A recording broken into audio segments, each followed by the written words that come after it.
안녕하세요. 오늘도 사연살롱을 찾아주셔서 감사합니다. 20년 전 사고로 모든 기억을 잃은 40대 아줌마예요. 남들은 옛 기억들을 추억 삼아 이야기꽃을 피우기도 하지만 전 20살 이전의 기억이 없기 때문에 어린 시절 추억이 전혀 없네요.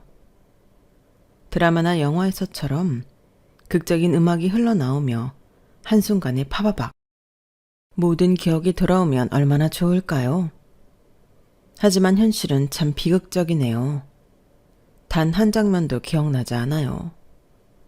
다만 몇 개월 전 제 인생을 송두리째 뒤바꿔 놓을 만한 일생일대의 사건이 벌어졌기에 그 사건을 계기로 제 과거를 조금씩 찾아가고 있어요.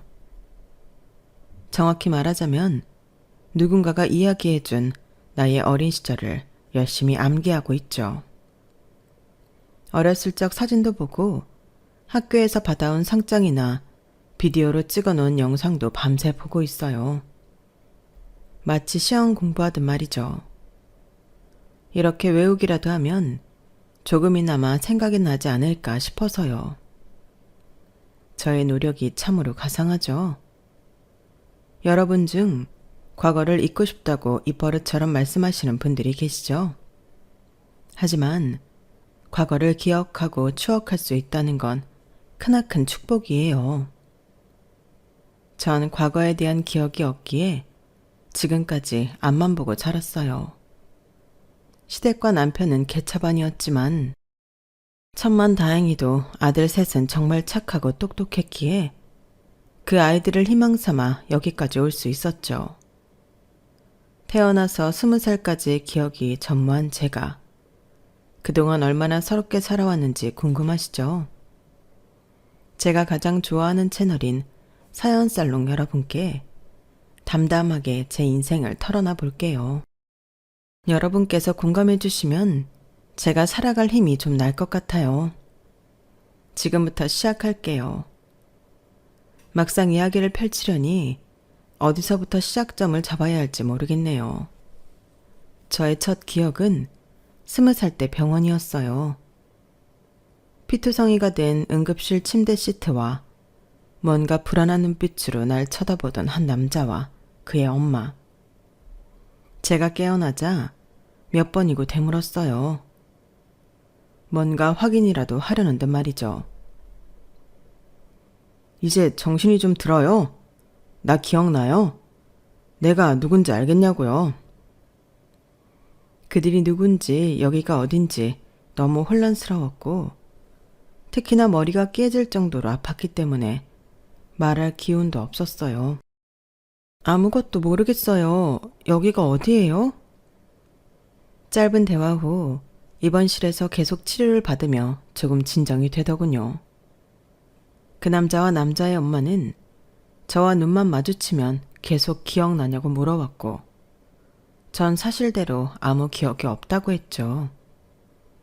주치의 말로는 제가 머리를 크게 다쳐서 지금까지의 기억과 약간의 인지 능력까지 모두 잃었다고 하더군요. 그런데 그 남자와 할매는 그 소리를 듣고 자기네들끼리 오히려 다행이라고 하더군요. 뭐가 다행이라는 거예요? 다 듣고 있었냐? 아니다. 그냥 우리끼리 한 말이야. 현재 기억나는 게 하나도 없다고 하니 나랑 내 아들이 다 알려줄게. 기억나는 게 없으면 외우기라도 해야지.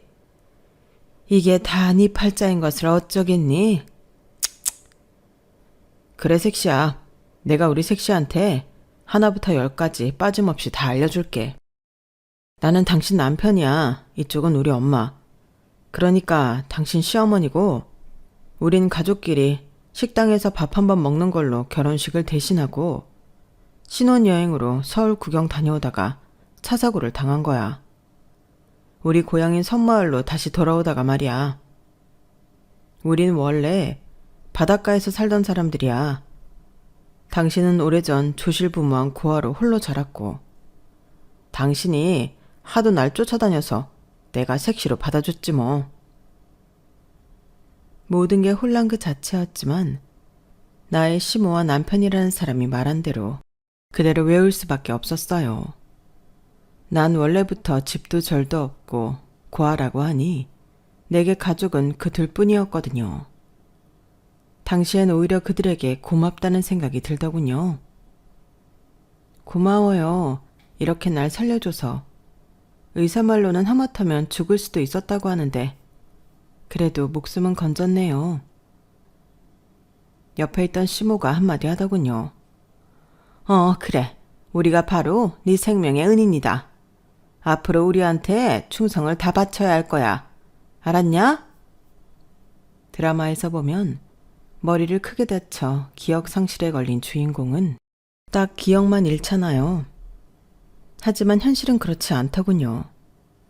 머리를 다쳐 인지 능력과 언어 능력까지 저하된 저는 마치 초등학생처럼 다시 한글 공부와 말 연습을 해야 했어요. 몇 개월 만에 태어난 저는 남편과 시모와 함께 사는 신혼집인 시댁에 가서 현실 생활에 돌입했어요. 하나하나 다 배워가면서 말이죠. 기억을 빼고 전반적으로 거의 정상 수준으로 돌아오자 그들은 본색을 드러내기 시작했어요. 나한테 섹시하며 잘해주던 자상한 남편은 아주 거칠게 행동하며 날 무시하기 시작했죠. 시모라는 사람은 더했어요. 본인은 집안일하면 죽는 사람처럼 손 하나 까딱 안 하고 절 다 시키더군요. 그땐 세 식구뿐이었으니 뭐 그러려니 했어요. 가르쳐준 대로 집안 구석구석을 열심히 쓸고 닦았죠. 제가 몸이 완전히 제 컨디션으로 돌아오자 이젠 돈 벌어오라며 등을 떠밀더군요. 섬마을에서 해녀로 오래 일했다던 시모는 이젠 제게 해녀 일을 하라고 시켰어요. 난 이제 늙고 병들어서 몸 움직이기도 힘들구나. 네가 나가서 돈 벌어와라. 네 남편이 고기 잡아서 푼돈 벌어오는 걸로는 우리 세 식구 입에 풀칠하기도 힘들잖냐? 게다가 너희 부부 애도 낳아야 할 거고 애 키우려면 생활비가 더 들어갈 텐데 그거 어떻게 충당할 거냐? 내가 젊어서 해녀로 일했던 것처럼 너도 물질 배워서 해녀로 먹고 살도록 해. 어머님, 늙고 병들었다기엔 어머님 너무 팔팔하신걸요? 그럼 제가 밖에서 돈 벌어오면 어머님이 집안일 좀 해주실 건가요? 맨날 동네 할머니들하고 화투만 치러 다니시고 아무 일도 안 하고 밥 먹고 누워서 드라마만 보시잖아요. 화투 치시는데 필요한 미천만 뜯어가려 하시고 정말 너무하세요. 제가 이 집안의 노예인가요? 남편도 그렇고 어머님도 절 밥대기 취급만 하시고 너무하세요. 야, 넌 이 집안에 원래 일하러 들어온 여편네 아니더냐? 그럼 잠자코 일하고 돈 벌고 애나 낳고 그렇게 사는 거야. 인생 뭐 별거 있냐? 그러다 가는 거지. 그리고 내가 고스톱으로 얼마나 돈을 잘 불리고 있는지 알기나 해? 은행 이자에 2배는 넘게 불린다고. 내 실력을 뭘로 보는 거야? 너는 마냥 내가 노는 걸로 보이냐? 하도 닥달을 해대니 해녀 일을 해야만 했어요. 남편도 조그만 고깃배로 벌어들이는 본인 수입이 변변치 않으니 같이 맞벌이 하자고 대놓고 말하더군요. 물질 하다 보면 별로 어렵지 않아. 젊었을 때 고생은 사서도 한다는데 한번 해봐. 물을 무서워하는 전 진짜 죽음의 공포를 느끼며 해녀 일을 해야만 했어요. 반찬값이라도 벌어야 한다는 생각으로 말이죠. 같이 하던 해녀 할머니들이 제게 그러더군요. 하유, 물을 그렇게 무서워하면서 무슨 물질을 한다고 그래. 대개 시애미가 시키더냐? 그 옆에 내는 자기도 물질하기 싫다고 몇 년을 서울로 도망가 놓고 며느리는 물질을 시키고 지랄이래. 네? 우리 어머님 여기서 쭉 사시던 분 아니에요? 아니요. 물질도 몇 번 안 해봤어. 자기 남편 쓰러지니까 간병하기 싫다고 아들만 데리고 서울 가서 파출부 노릇하며 쭉 살다가 남편 죽으니까 쓱 내려왔구만. 아들 섹시 하나 데리고 말이야. 참으로 지독한 여편네야. 병든 자기 남편을 버리다니. 참네. 시모는 왜 나한테 그 사실을 속였는지는 모르겠지만 어쨌든 해녀일도 몇 번 안 해본 시모는 제게 해녀일을 계속 강요했어요. 조그만 섬마을에서 돈 벌 수 있는 일이 별로 없었거든요. 이쪽 저쪽에서 치이느라 전 생리가 멈추고 뱃속에 아기가 자라고 있는지도 모르고 지나치고 있었어요. 그런데 어느 날 해녀일을 마치고 해녀복을 벗고 평상복으로 갈아입었는데 하혈을 했는지 바지가 금세 핏빛으로 젖어버리더군요. 같이 일하던 해녀 할머니가 더 놀라셨죠. 아이고 섹시해. 얼른 병원 가봐. 밑으로 웬 피를 그렇게 많이 쏟아내. 그러다 쓰러지겠어. 가만히 있어봐. 내가 119에 전화해 줄게. 그렇게 응급실에 가서 검사해본 결과 임신이 됐다가 유산된 거였어요. 꼭 아기를 잃었다는 사실보다 그렇게까지 내몰리게 된 내 자신의 처지가 서러워 눈물이 하염없이 흐르더군요. 소식을 들은 남편과 시모도 응급실로 찾아왔어요. 유산됐다고 남편이 걱정하니 그 꼴이 보기 싫었는지 시모는 비아냥댔죠. 아이고, 야 아들아, 너 내가 쓰러져도 그렇게 호들갑 떨 거냐? 유산 한두 번 하는 게 뭐 그리 큰일이라고. 야, 며느라, 너 물질도 싫고 집안일도 안 하려고 일부러 꾀병 부리는 거 아니냐? 철문애가 얼른 툭툭 털고 일어나라. 뭐라고요, 어머님? 꾀병이라뇨. 밑으로 피를 양동이채 쏟아내서 지금도 어질어질한데 지금 거짓말로 입원한 것처럼 보여요? 난 더 이상 물질 못해요. 해녀 일 안 한다고요. 그렇게 선포를 하고는 좀 더 쉬운 일을 찾아봤어요. 어렵사리 식당 설거지 일을 구할 수 있었고 그 사이 임신도 다시 되고 만삭이 될 때까지 일을 했죠. 아기를 낳고 한 달 정도는 그 사이 임신도 다시 되고 만삭이 될 때까지 일을 했죠. 아기를 낳고 한 달 정도는 집에서 아이만 봤죠. 하지만 시모와 남편이 주는 눈치가 대단했어요. 남편도 합세해서 나가서 돈 벌어 오라더군요. 애 낳고 한 달 쉬었으면 된 거 아냐? 엄니한테 애기 맡기고 다시 식당 일하는 건 어때? 직장 다니는 사람들도 최소 3달은 쉬더라. 난 애 낳고 우리 아기 100일까진 젖 먹이고 싶어. 난산으로 나와서 밑이 다 찢어져 아직도 너덜너덜한데 한 달 만에 당장 돈 벌어 오라는 거야? 그럼 어떡해. 이제 애까지 태어난 마당에. 그리고 우리 엄마 씀씀이 알잖아. 나 혼자 물고기 잡아서 번 돈으로는 쌀값 대기도 힘들다고. 그때쯤 시모가 동네 할매들과 하던 고스톱 판돈이 점점 커지는 것 같더군요. 다들 화투에 눈이 벌게져서 마치 좀비들이 모여있는 것 같았죠. 영락없는 도박판이었어요. 남편은 워낙 의심이 많은 사람이어서 현금을 은행에 안 맡기고 집에다 쌓아놓는 버릇이 있었어요. 은행 그까짓 거 망해버리면 내 돈 다 날리는 거잖아. 시골 은행이 뭐 제대로 돌아가나 가겠냐고. 통장에 숫자로만 딱 찍힌 그걸 어떻게 믿어? 난 우리 집 창고가 제일 믿을만하더라. 하지만 식량 빼가는 쥐새끼 마냥 돈 빼가는 도둑놈은 따로 있었어요. 바로 시모였죠. 자기 아들이 힘들게 번 돈을 야금야금 빼다가 고스톱을 치는 것 같더군요. 남편은 돈이 점점 줄어드는 것을 발견하고는 자기 엄마보다 절 먼저 의심하더군요. 당신이 창고 돈 빼갔어? 아, 생활비가 필요하면 나한테 말하지. 왜 남의 돈을 몰래 훔쳐가? 식당에서 알바도 하면서 돈이 그리도 모자라? 대체 살림을 어떻게 하고 앉아있는 거야? 도둑년 같으니라고. 뭐? 도둑년? 지금 내가 당신 돈 몰래 빼갔다고 의심하는 거야? 내가 아니라 어머님이겠지. 우리 애기 봐준다고 나보고 나가서 돈 벌어오라고 하더니 맨날 대충 재워놓고 동네 할매들이랑 고스톱이나 치러 다니고 돈이 있어야 도박판에 껴주니 맨날 아들내미 또 몰래 훔쳐가는 거 아니야. 그거 모르고 있었어? 뭐? 울 엄마가? 울 엄마 그럴 사람 아니야. 섬 사람이라 입이 좀 거칠어서 그렇지. 청년 결백한 양반이라고. 그리고 오래전부터 갱년기 우울증이 와서 취미로 화투 몇 번 치는 걸 가지고 시어머니를 담이 도박꾼이라고 매도해?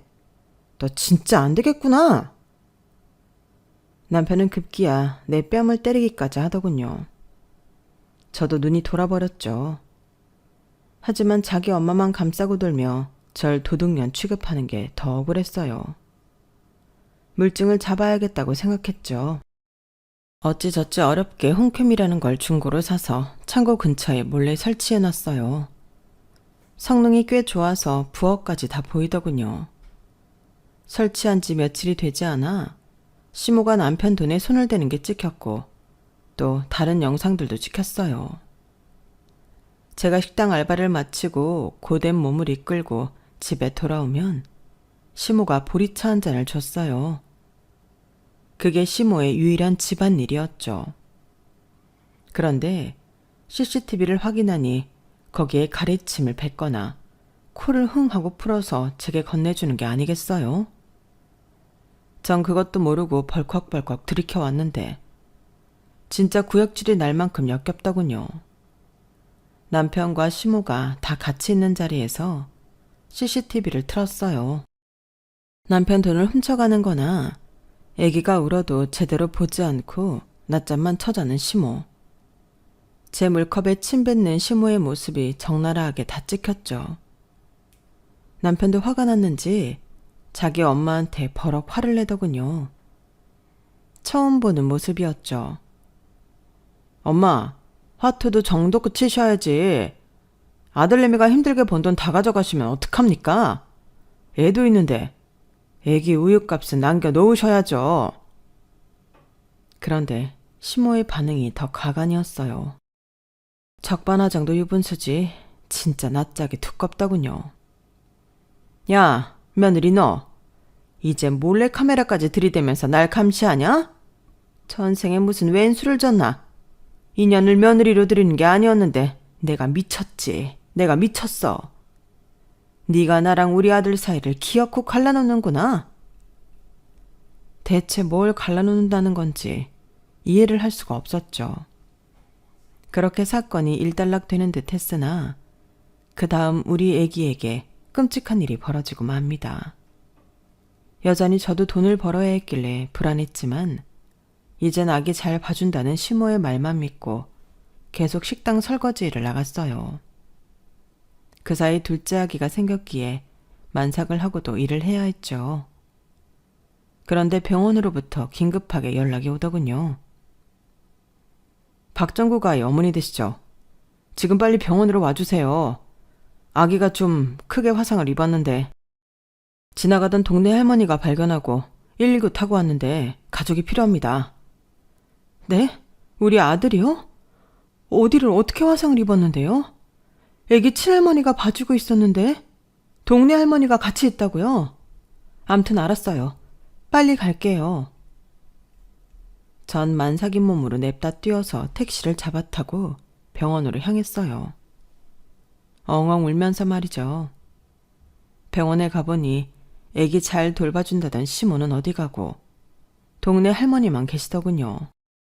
아이고 새댁 얼른 와. 정국이가 혼자 있다가 식어가는 곰젖을 엎어서 다리며 엉덩이까지 다 튀었어. 다행히 고추는 괜찮대. 하늘이 살린 거야.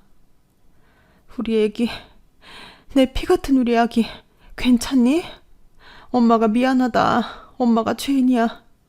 그놈의 돈이 뭐라고 널 내팽개치고 나가서는. 곧이어 소식을 들은 남편도 쫓아왔어요. 어느 정도 진정이 되자 남편에게 입원한 첫째 아이 간병을 맡기고는 저는 시모를 잡으러 갔어요. 아니나 다를까 화투판에 쳐 앉아있더군요. 시모의 신난 목소리가 저 멀리서까지 들리더군요. 자, 어서 다들 돈 내놔 돈. 이번 판은 내가 대박 났다. 대박이여. 유후, 신난다. 내 아들을 사지로 몰아놓고는 신나게 화투나 치고 있다니. 시모의 뒷모습을 보자니 사리가 느껴졌죠. 피가 거꾸로 솟는 것 같았지만 일단 차분히 뒤로 빠져서 112에 신고했어요. 도박판이 벌어지고 있다고 말이죠. 잠시 후 경찰들이 몰려왔고 일단 시모까지 싹 다 잡아가더군요. 전 뒤에 몰래 숨어서 집으로 와버렸어요.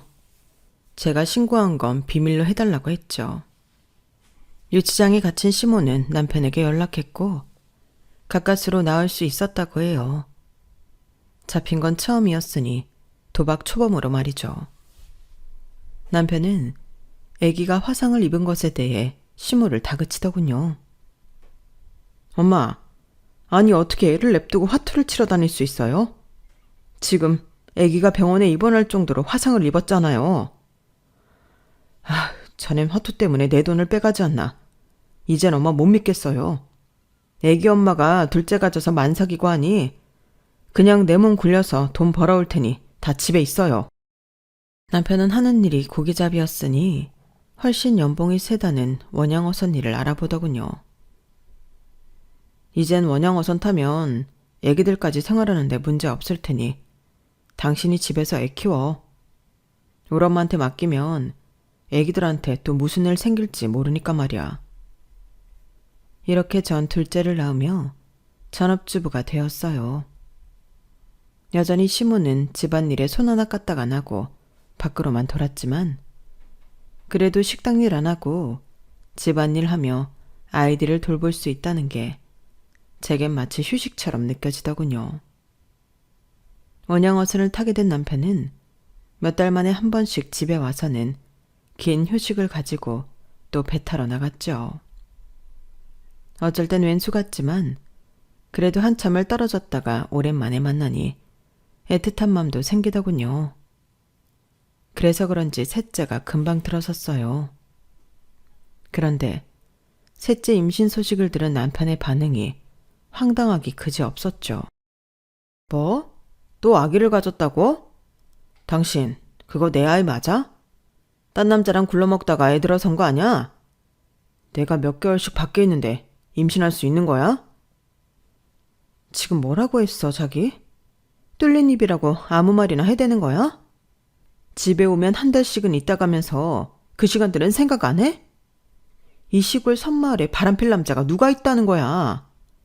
애기들 돌보며 공주님처럼 손 하나 까딱 안 하는 어머님 뒤치다거리까지 다 내 몫인데 대체 바람필 시간이 어디 있다는 거야?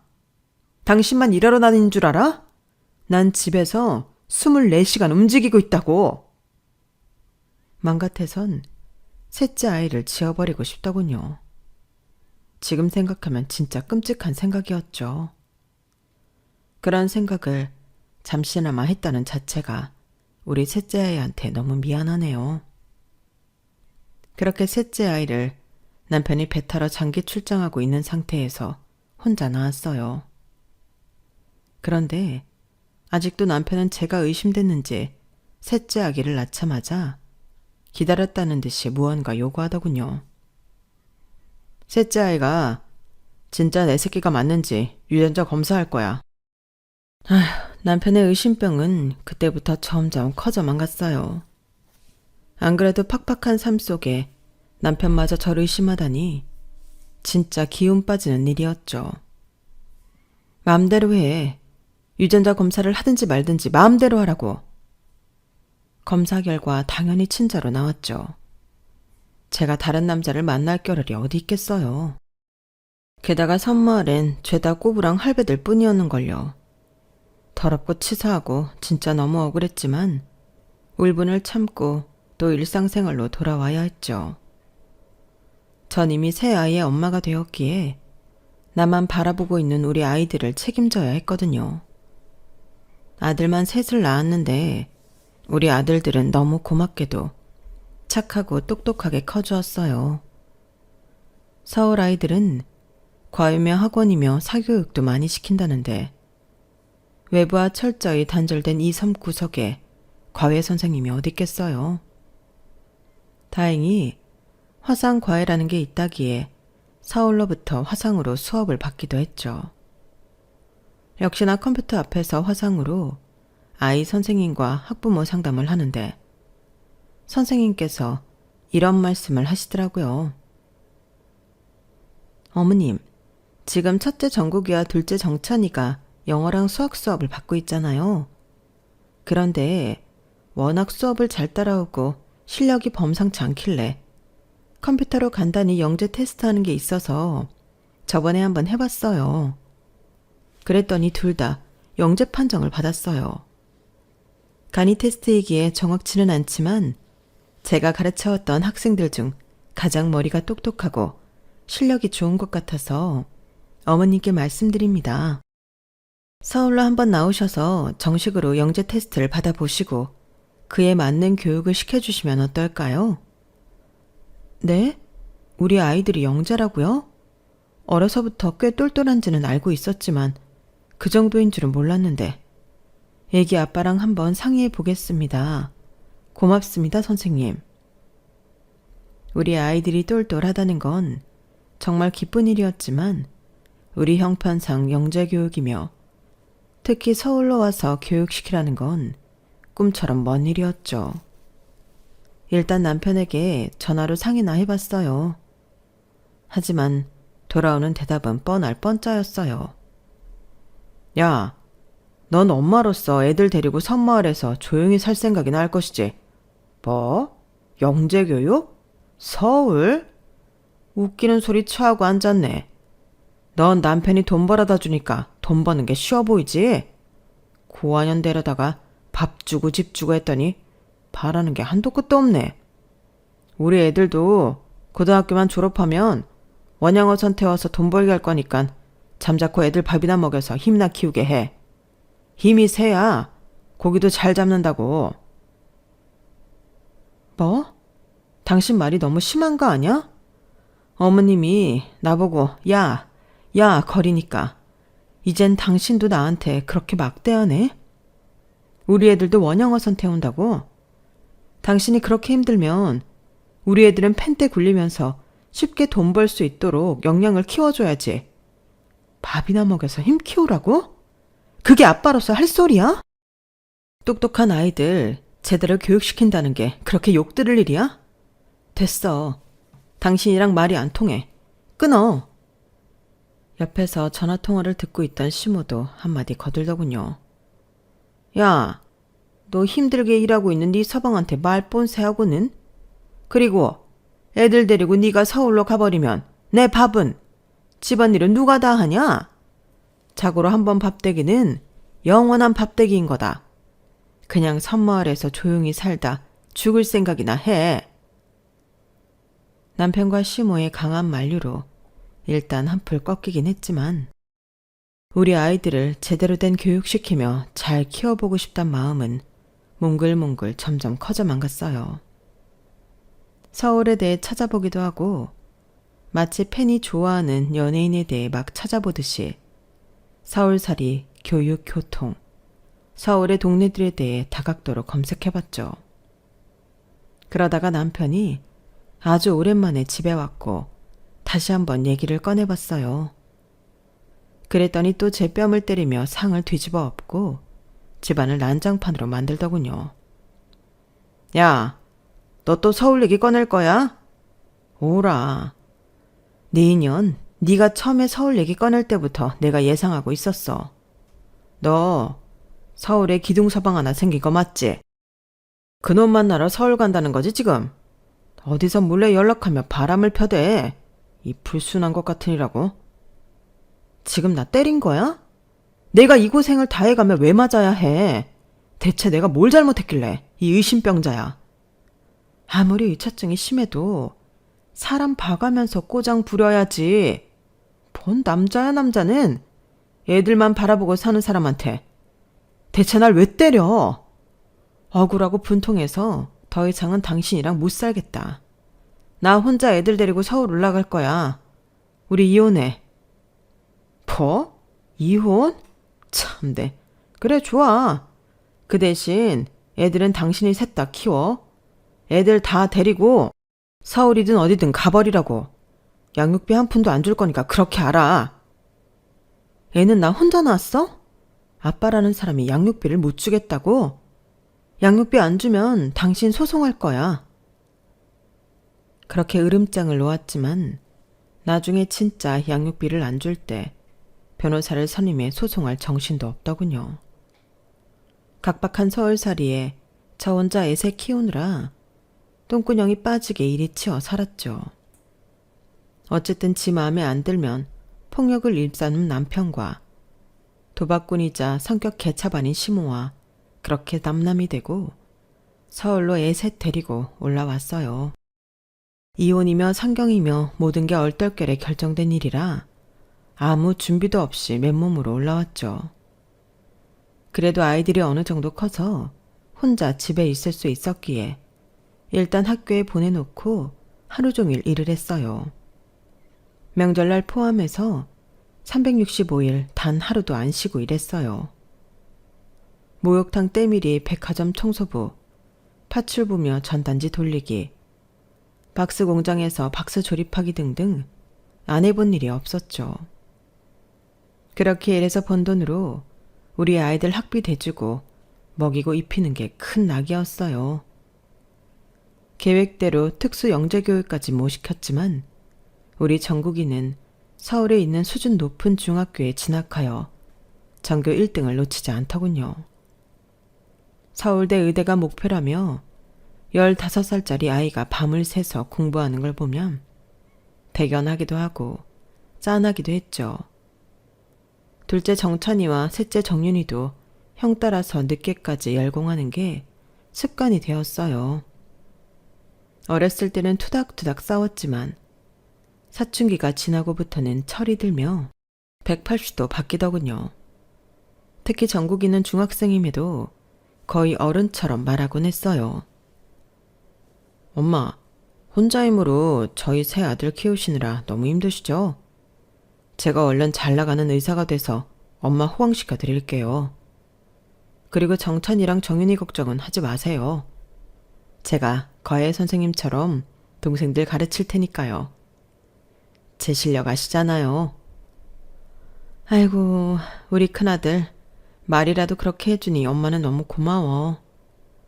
아무 가족도 없는 엄마가 너희들 없었으면 어떻게 살았을까 싶어. 너희들은 내 생명이나 다름없어. 엄마가 죽을 때까지 지켜줄 거야. 진심으로 목숨을 다 내주어도 아깝지 않을 내 새끼들이었어요. 세상에 내 핏줄은 우리 아이들이 유일했으니까요. 그런데 그 생명과도 같던 우리 아이들에게 불행한 일이 닥치고 맙니다. 자주 코피를 흘리고 약했던 우리 셋째 아들 정윤이를 데리고 처음으로 큰 병원에 가서 검진해봤더니 세상에 이럴 수가, 혈액암 진단이 나온 거예요. 우리가 백혈병이라고 일컫는 병이었죠. 의사로부터 진단을 듣는데 사지가 발발 떨리더군요. 선생님, 그게 무슨 말씀이세요? 백혈병이면 우리 막내가 죽을 수도 있단 말이에요? 안 돼요. 제가 죽었으면 죽었지 우리 막내 아들은 절대 안 돼요. 어머님, 다행히 초기에 발견해서 정윤이가 치료만 잘 따라와주면 완치될 수도 있을 것 같습니다. 아이들 소아 백혈병 완치율이 80%를 넘어갑니다. 너무 걱정 마세요. 위험한 급성도 아니니 같이 노력해 봅시다. 주치의의 말에 조금이나마 안심이 되더군요. 막내의 간병이 최우선이니 그때까지 모아놓은 현금으로 일단 생활하기로 하고 제가 막내의 곁을 지켰죠. 하지만 얼마 지나지 않아 금세 모아놓은 돈이 바닥을 보이더군요. 돈 걱정에 잠도 못 이루던 절 눈치 빠른 첫째 아들이 캐치했어요. 엄마, 저랑 정찬이가 돌아가면서 막내 간병할 테니까 엄마가 일해야 되면 하세요. 제가 성인이었으면 몸이 부서져라 이래서 돈 벌어올 텐데 그러지 못하니 너무 답답하네요. 당장 돈이 급하긴 했기에 쪽잠을 하루에 3시간 정도 자가며 진짜 쓰러지기 일보 직전까지 일했어요. 어떻게든 우리 악내 아들을 살려야 했기에 소처럼 개처럼 일해서 돈을 모았죠. 밥 먹을 시간과 돈이 너무 아까워 삼각김밥으로 대충 때우고 손님이 먹다 버린 음식 주워 먹으며 거지처럼 살았어요. 에휴, 그때를 다시 떠올리니 너무 서러워서 눈물이 다 나네요. 돈 없는 사람에게 이 세상은 너무 춥고 각박하기 그지없었죠. 돈이 있어야 사람 대접받는 세상이더군요. 다행히 셋째 아들은 어느 정도 치료가 되어 퇴원할 수 있었고 정상적으로 학교 생활도 할 수 있었어요. 종교도 없던 저였지만 그때 당시엔 하루에 12번도 더 바닥에 무릎 꿇고 절을 했던 것 같아요. 우리 아들 살려주셔서 감사합니다. 앞으로 우리 아들들 다시는 아프지 말게 해주세요. 제발요. 찢어지게 가난한 우리 집 가정 형편상 공부에 제대로 매진도 못했던 첫째 아들은 본인이 원하던 서울대 의대는 못 갔지만 지방에 있는 의대에 합격할 수 있었어요. 괜시리 제가 다 미안하더군요. 정국아, 엄마가 더 밀어주지 못해서 미안하다. 네가 평범한 가정에서만 태어났어도 서울대 의대는 물론 하버드 의대도 갈 수 있지 않았겠니? 엄마, 농담도 참 잘하시네요. 엄마는 최선을 다하신 거예요. 제가 시험에 잠깐 삐끗해서 몇 개 더 틀려서 지방 의대를 가게 된 거죠 뭐.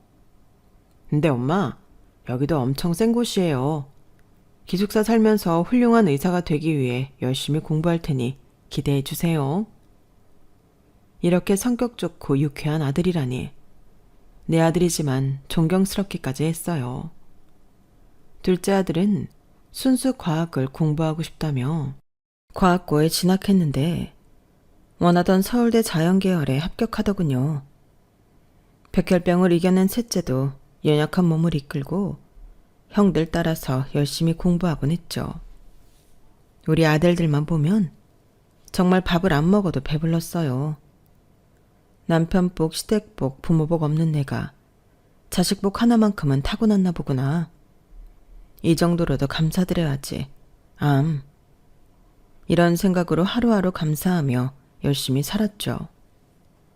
저도 어느덧 40대에 접어들어 3, 4개씩 일을 하는 건 무리였어요. 대학생이 된 아들들은 엄마한테 부담될까봐 본인 학비며 생활비까지 알바로 충당하더군요. 대견했죠.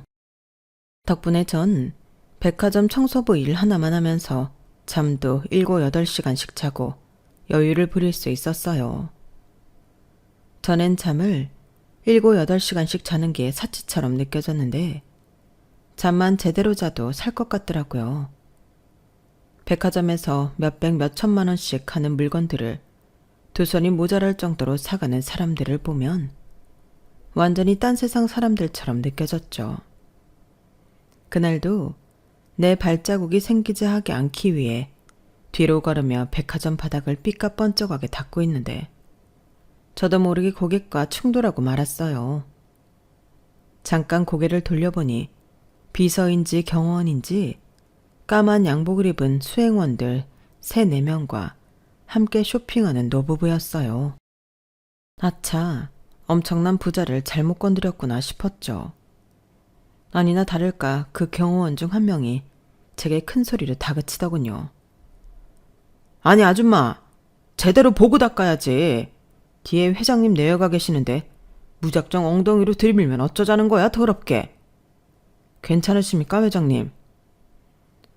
죄송합니다 고객님. 제가 잠시 딴 생각을 하다가 그만. 혹시 다치신 데는 없으시죠? 앞으로 주의하겠습니다. 다시 한번 사죄드립니다. 존 노부부와 눈을 마주치며 다시 한번 사과를 했죠. 혹시라도 백화점 관계자에게 클레임이라도 걸면 큰일이었으니까요. 그런데 제 얼굴을 본 회장님 내외라는 노부부의 얼굴이 사색이 되더군요. 그리고는 제 팔을 붙잡고 다짜고짜 물었어요. 너, 세화야, 내 딸 세화 맞지? 그동안 어디 있었던 거야? 왜 엄마 아빠를 찾지 않았던 거야? 네가 왜 여기서 청소를 하고 있어?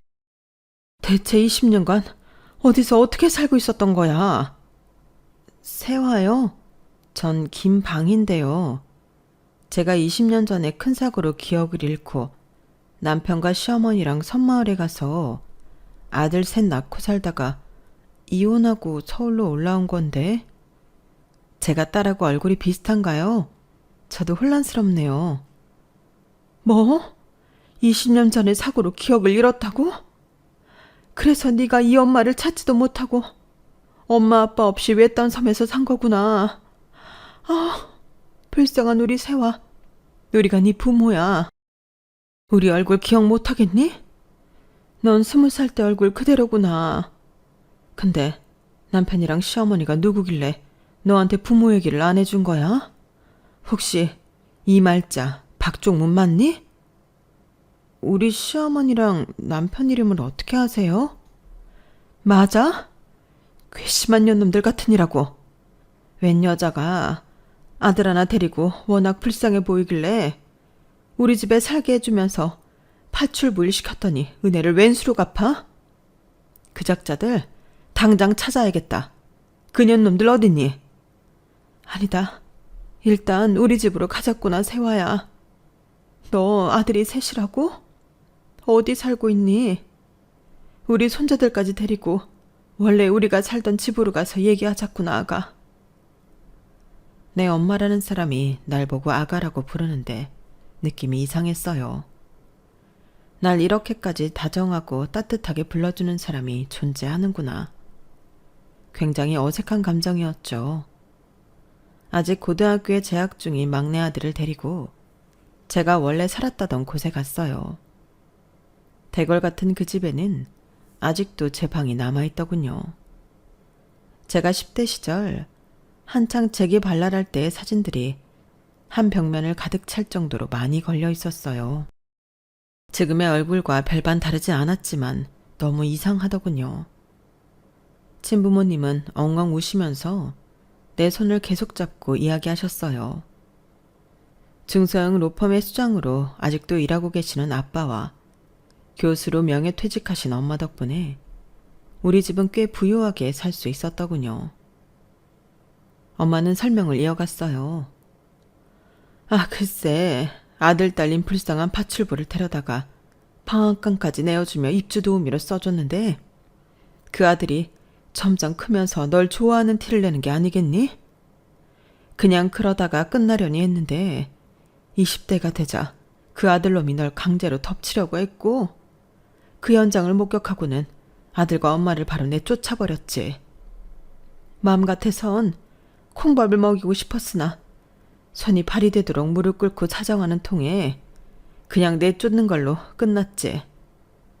그런데 그 후로 며칠 지나지 않아 20살인 네가 사라져버렸어. 실종신고도 하고 별짓을 다 했지만 찾을 수 없었지. 엄마 아빠는 외동딸인 네가 없어지고는 거의 몇 년간 사람답게 못 살았어. 죽음의 문턱까지 갔다 왔지 뭐니. 하지만 왠지 네가 살아있을 거라고 생각되더라. 우리 딸이 돌아왔을 때 정상적인 가정을 보여주고 싶어서 엄마 아빠 모두 다시금 열심히 살았지. 이렇게 우리 딸하고 생각지도 못한 예쁜 손주까지 만났구나. 엄마 아빠가 이렇게 열심히 살아온 건 다 네 덕분이야. 우리 부부는 다 늙어서 이제 돈 쓸 일도 없어. 이 재산들 다 네 거야. 넌 창창한 아들이 셋이나 있으니 앞으로 돈 들어갈 일이 많을 거야. 모든 걸 다 퍼줄게. 퍼즐이 조금씩 맞춰지기 시작했죠. 그 아들과 파출부였던 엄마가 바로 제 남편과 시모였던 거예요. 제가 기억을 잃어버리자 이미 결혼식을 올린 신혼부부인 것처럼 남편과 시모 행세를 했던 거죠. 전 그들에게 속아 지난 20년을 고난과 역경 속에 개고생하며 살아왔고요. 그 년놈들이 제게 친부모와 집 주소만 바로 알려줬어도 부모님 밑에서 안락하게 살 수 있었는데 너무 분통하고 억울했죠. 전 쓰러져서 한참을 오열했어요. 그리고는 복수를 다짐했죠.